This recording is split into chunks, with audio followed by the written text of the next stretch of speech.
Good evening and many thanks for joining us. You're watching QTV Nightly News coming to you from our studios on Karaba Avenue with me, Ansumana Onyase. First, here are the main news headlines. Representatives of the Gambian Turkish Business Council visited President Barrow on Friday to introduce the council's objectives and mission while seeking the government's support in attracting more Turkish investors. Professor Pierre Gomez, the Minister of Higher Education, concluded a two-day visit to skill centers in rural Gambia to assess the progress in technical and vocational education and training TVET. The National Youth Council officially launched the National Organizing Committee for the 14th edition of the National Youth Conference and Festival NACOF 2024. And the swearing-in ceremony of the latest batch of Peace Corps volunteers took place in Kiang Masembe on Wednesday following their arrival from the U.S. and completion of pre-service training in the Gambia. And in sports news, former CAF President Issa Hayatou has died at the age of 77 after a long illness 5 months after it was initially rumored that he had passed away. Well, stay tuned for more on these and other stories.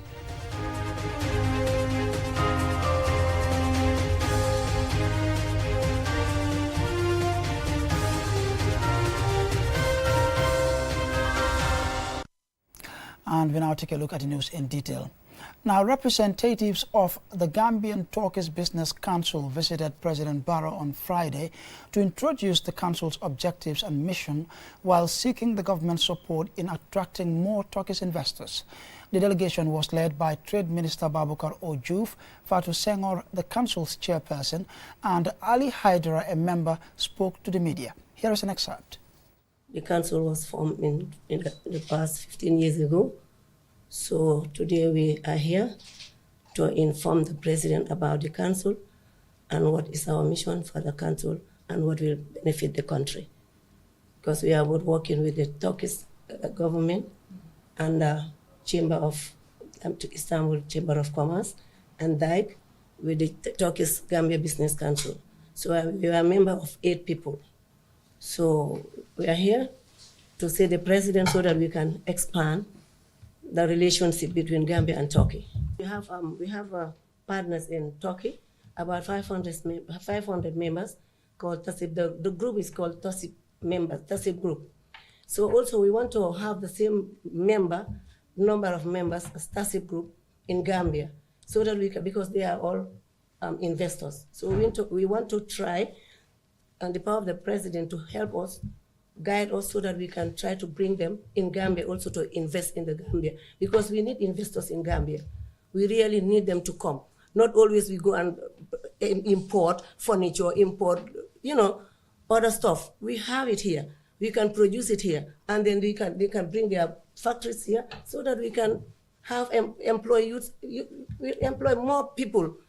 And we have series of Turkish investors that have visited the Gambia before. And some of them, what really discourages them is they always say we don't have enough electricity, which we have discussed with the president, and he have assured that government is really working towards having a sustainable electricity in the country. Because most of them, when they come to do a survey and they see the situation of the electricity, that really discourages them, because factories, they need a lot of electricity. So hopefully if we are able to have a better electricity, which the president has said, we can also engage our partners in Turkey to see ways of them investing in the electricity as well, so that we will have sufficient electricity. But nonetheless, government also is playing their role. We know that there have been a lot of investment in that sector. It's not an easy sector. We all know that energy is very expensive. And hopefully we will be getting more Turkish investors coming, inshallah. Representatives of the Gambia Turkish Business Council there talking to the media following their meeting with President Barrow. Now, Professor Pierre Gomez, the Minister of Higher Education, Research, Science and Technology, concluded a two-day site visit to skill centers in rural Gambia to assess the progress in technical and vocational education and training TVET. Julian Jai has the rest of that story. The Minister for Higher Education, Research, Science and Technology, Professor Pierre Gomez was accompanied by his permanent secretary and senior officials of the Ministry of Higher Education. The first stop for the minister and his delegation was at Wasu Madina Lamin Kante Multi-Purpose Skills Center in CRR North, which is being constructed by the MRC Holland Foundation and Brighter Future in partnership with the Ministry of Higher Education. This center comprises 12 classrooms and 32 dormitory rooms, each housing 4 students, an administrative building, staff quarters, practical workshops, and other facilities. The center will offer courses in general construction, general agriculture, automotive, electrical, electronic, and entrepreneurship. Demboba, the contractor, while giving an overview of the project, gave an assurance of quality and timely delivery. We are racing against the next 6 months to be able to complete. The Minister of Higher Education, Professor Pierre Gomez, commended the contractor for the progress registered so far and emphasized his ministry's commitment to decentralizing TVET. Minister Gomez thanked MRC Holland Foundation and other partners for investing in education. I want to use this opportunity from this beautiful place of Wasu to tell the CRR South people that we are coming, that development is coming to them, that from here agribusiness will come to them. So, and this is what we intend to do so that students or youths of this area, youths of CRR in general, and youths of the Gambia can come here and get education. We will be providing also scholarships also for them.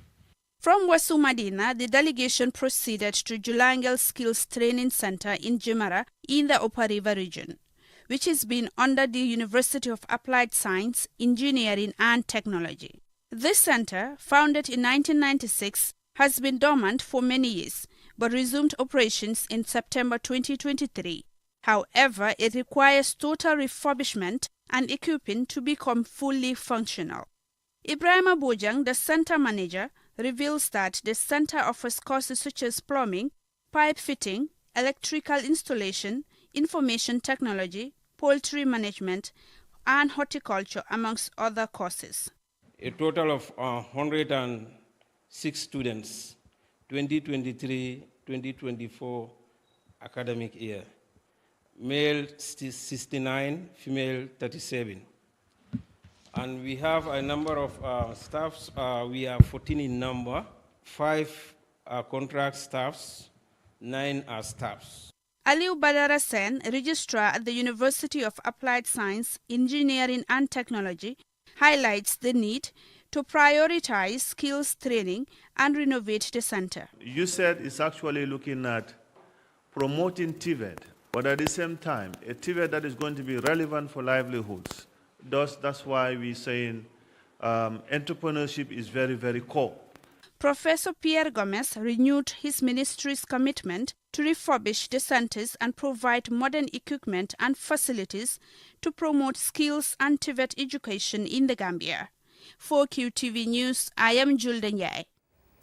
Now, the National Youth Council officially launched the National Organizing Committee for the 14th edition of the National Youth Conference and Festival NACOF 2024 on the theme Attaining the Recovery-Focused National Development Plan 2023-2027 for and with young people, rather. Lena Igwenyiba reports. The much-anticipated 14th edition of NACOF 2024 will bring together over 2,000 young people from across the nation and around the globe, offering a unique platform to share experiences, network, and address key issues impacting their lives and future. Following a rigorous bidding process, the Kanifing Municipal Council KMC will host for this year's event, scheduled for December 17th to 24th, 2024 in Kanifing. On behalf of the KMC, nominated youth leader Kemo Bojang expressed enthusiasm and commitment to ensuring NACOF 2024 will be a landmark event in the nation's history, promising that this year's conference will set a new standard.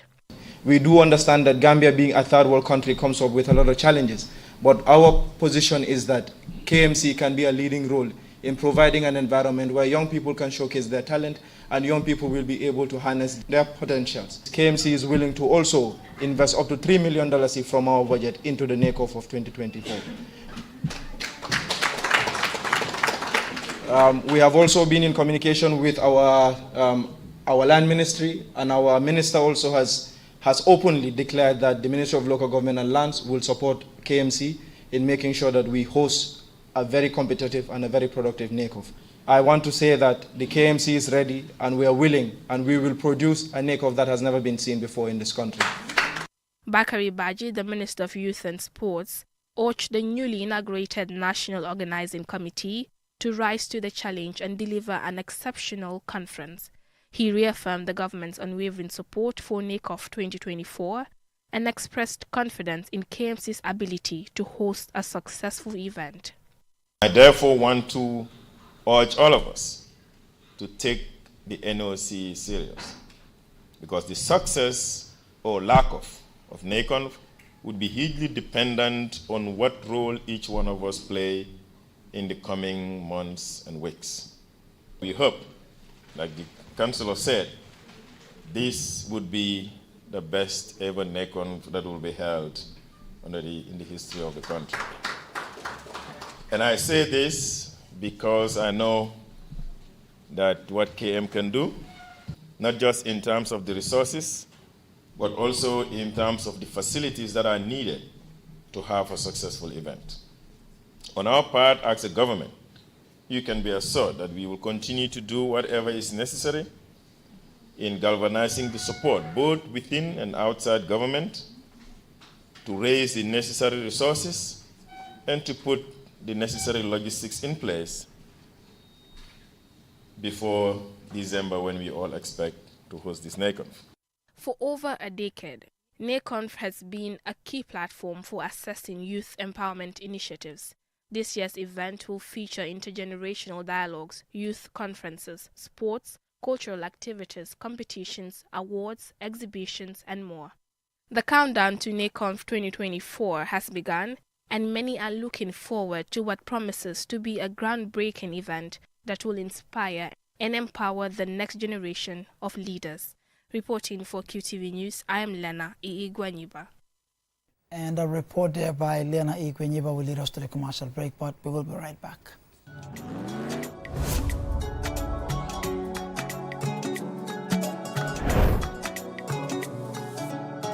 Welcome to the future of transportation in the Gambia. The Bertel-Harding Highway, a 22-kilometer double carriageway, is set to revolutionize travel and connectivity in our beloved country. A 3-lane highway means more space for vehicles, smoother traffic flow, and reduced congestion. Each lane has a specific purpose. The leftmost lane for overtaking and faster vehicles, the middle lane for standard driving, and the rightmost lane for slower and turning vehicles.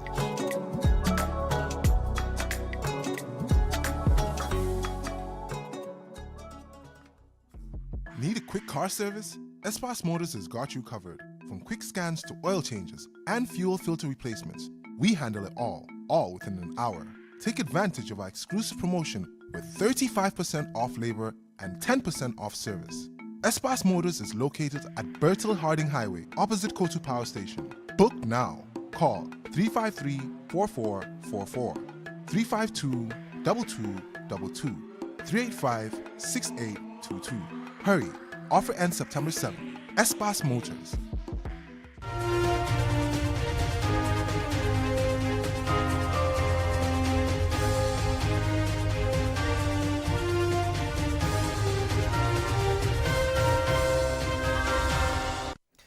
Welcome back following the commercial break. Be reminded you're watching QTV Nightly News coming to you live from our studios on Caraba Avenue.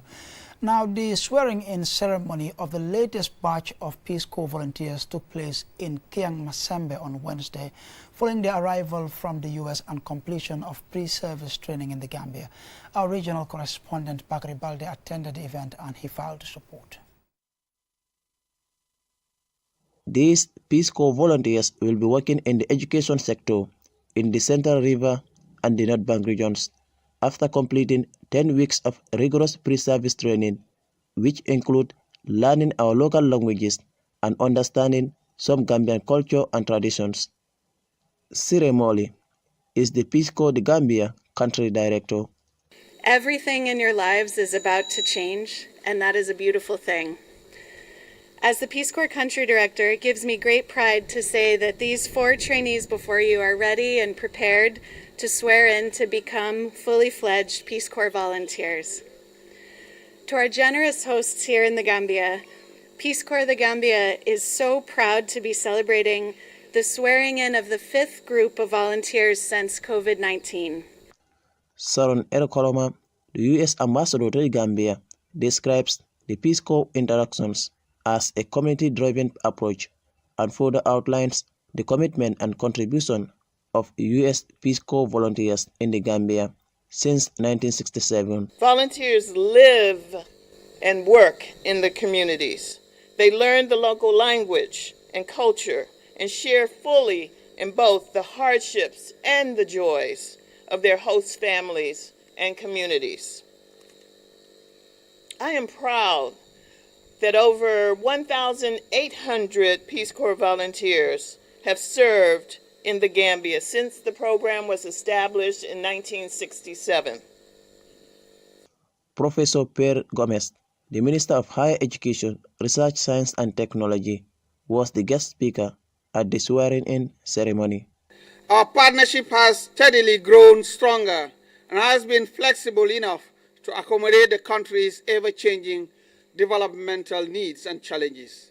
I assure you of the continued commitment of my ministry and indeed the government of the Gambia in maintaining our fruitful partnership despite any challenges.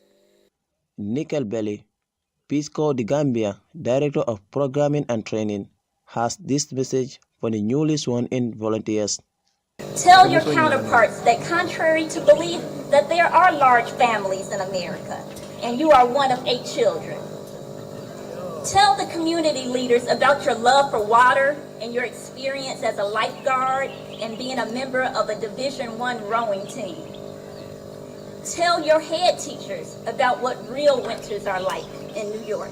Muhammad Toure, Education Manager, Peace Corps de Gambia, and Marisa, a Peace Corps volunteer, both thank host families and Peace Corps staff in the Gambia for their commitment and support during the course of the training.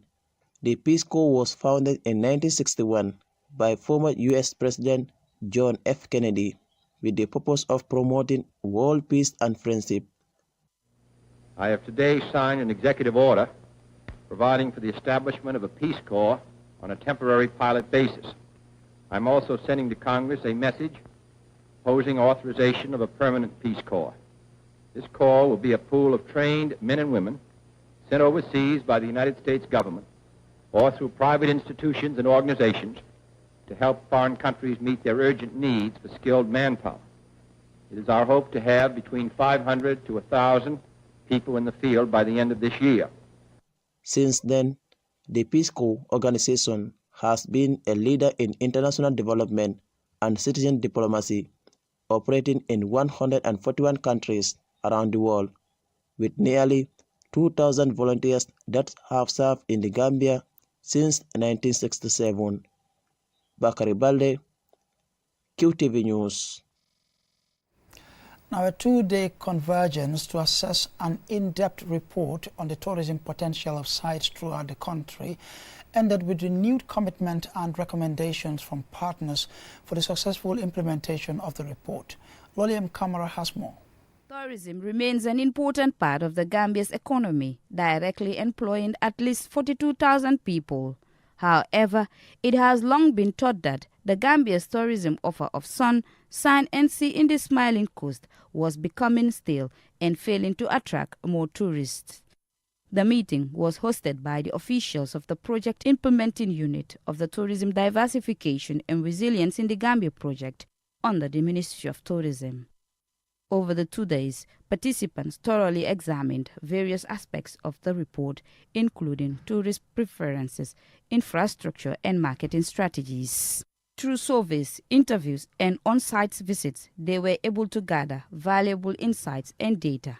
Adam Abba is one of the project consultants who developed the report.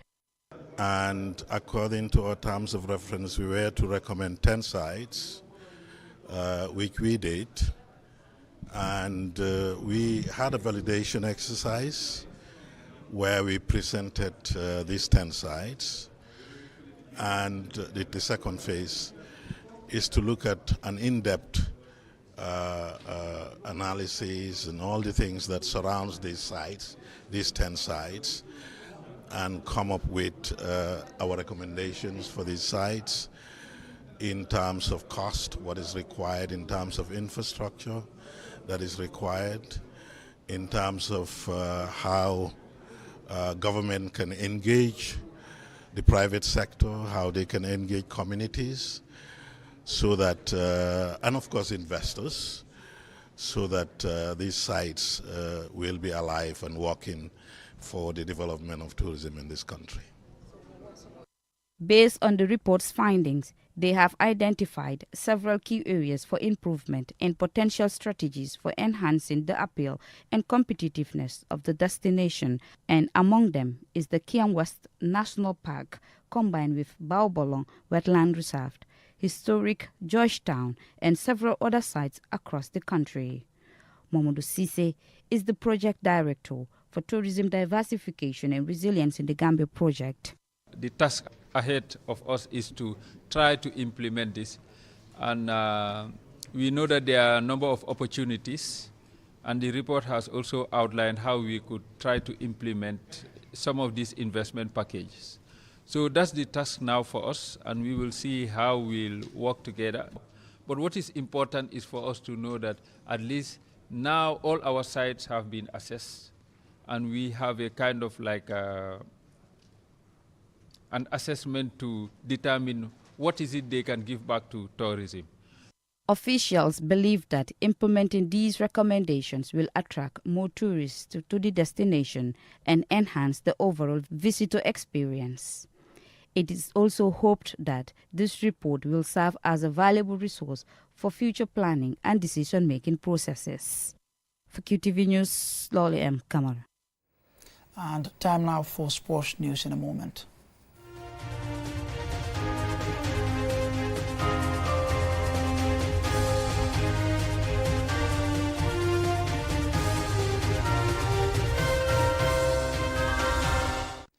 Now, former CAF President Issa Hayatou has died at the age of 77 after a long illness, 5 months after it was initially rumored that he had passed away.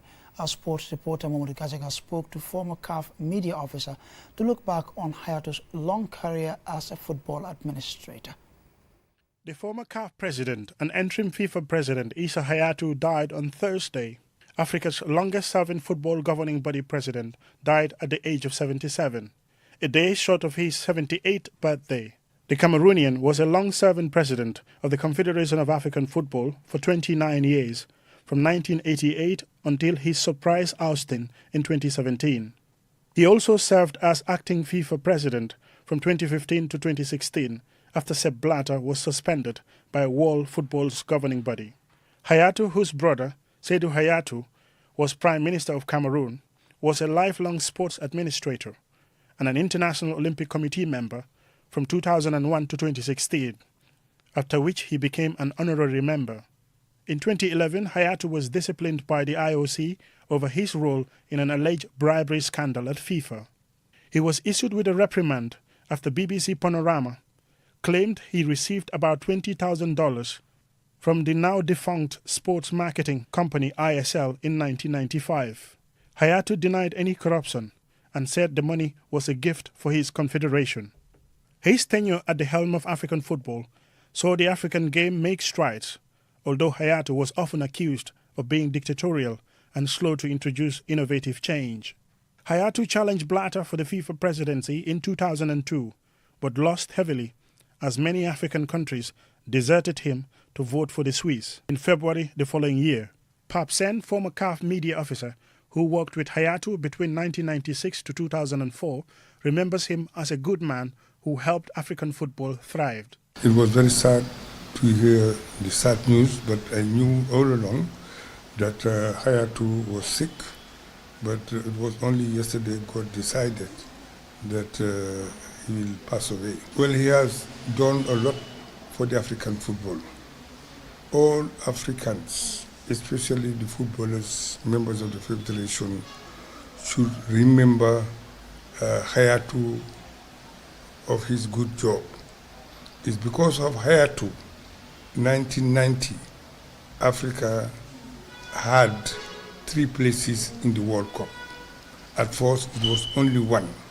But when he was elected, as you rightly said, in 1988, he fought very hard for Africa to have 3 places in 1990. In 1998, also in Paris, he fought again to make sure that Africa will have 5 places, and it was successful. FIFA President Gianni Infantino paid tribute to Hayatou, who in his youth was a track athlete and basketball player, in a post on Instagram. Saddened to hear the passing of former CAF president, former FIFA president ad interim, FIFA vice president and FIFA council member Issa Hayatou, Infantino wrote, "The current president of CAF, Dr. Patrice Motsepe, said, I express my deepest personal condolences and the condolences of the 54 CAF member associations on the passing of former CAF president, President Issa Hayatou, to his family, the Cameroon Football Federation, its president Samuel Eto'o, and the people of Cameroon." Mamoudou Gajaga, QTV News. Well, our thoughts are with the African football community as they mourn the demise of former President Issa Hayatou. And I'm afraid that's all about it for this bulletin. On behalf of the entire production team, thanks for watching. Join us tomorrow same time. Thank you.